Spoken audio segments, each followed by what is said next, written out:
तो भाई संयोजकता केमिस्ट्री में एक कॉन्सेप्ट है, इसके बारे में मैंने थोड़ा सा बोला था, एक छोटा सा वीडियो डाला था कल। आज उसको सम अप कर देते हैं। तो मैं कुछ उदाहरण देता हूँ पहले, और तो उसी से आप समझ जाओगे। जैसे कार्बन है तो उसके सबसे बाहरी वाले छल्ले में, बाहरी शेल में 4 होते हैं। तो इसको 4 और चाहिए ऑक्टेट बनाने के लिए, अष्टक पूरा करने के लिए।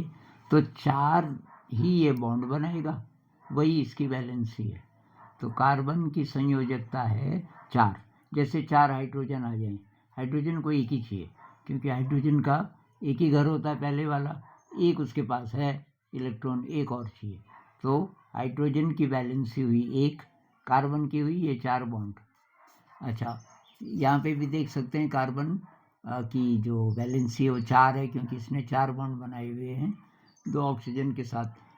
CO2 ये क्या था, CH4 मीथेन, ये CO2 है। ऑक्सीजन के पास 6 होते हैं, तो उसको 2 चाहिए, तो ऑक्सीजन 2 ही बॉन्ड बनाता है। जैसे इसने भी 2 बॉन्ड बनाए, क्योंकि तब 4 बचेंगे उसके पास, और ये 4 ये बॉन्डिंग वाले, तो 4 और 4 8 हो गए, इसका अष्टक पूरा हो गया, और इसका भी।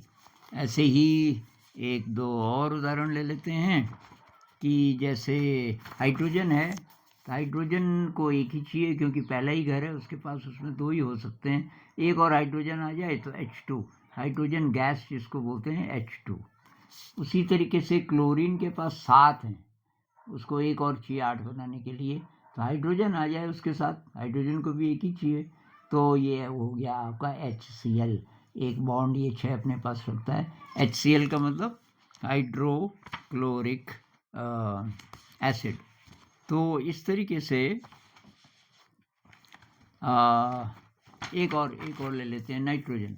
नाइट्रोजन के बाहर होते हैं 5, तो 5 और 3 8, इसको 3 और चाहिए। जैसे 3 हाइड्रोजन आ जाए, तो ये 2 अपने पास रखता है, 3 बॉन्ड बनाता है, 3 दूनी 6 और 2 8। तो इसकी वैलेंसी कितनी हुई, 3।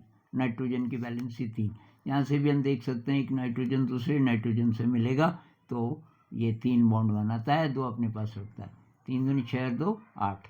इसके भी 3 दूनी 6 2 8। तो अष्टक बनाने के लिए जितने बॉन्ड कोई एलिमेंट बनाता है वही उसकी वैलेंसी है।